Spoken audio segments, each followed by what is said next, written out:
市政府甲中信反毒教育基金会合作，伫图书馆举办反毒的展览会。市长罗秀燕化身做反毒的特务，带领小朋友了解毒品的真相。 后落来啊，为了提醒囡仔和青少年莫去捌着毒品，台中市长罗秀燕带囡仔来到资讯图书馆，了解捌着毒品会安怎，帮助大家更了解毒品的危害。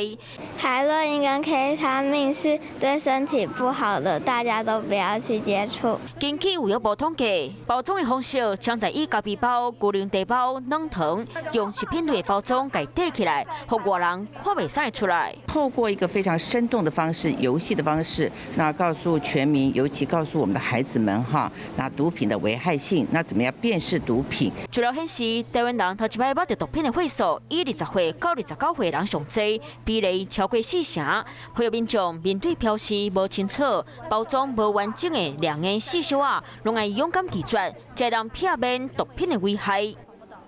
Hello， 大家好，我是乃瑜，要教给大家2个任务。第一个，华视新闻的脸书专页，你按赞了吗？还有华视新闻的 YouTube 频道，赶紧订阅起来，还要记得按赞，开启小铃铛哦。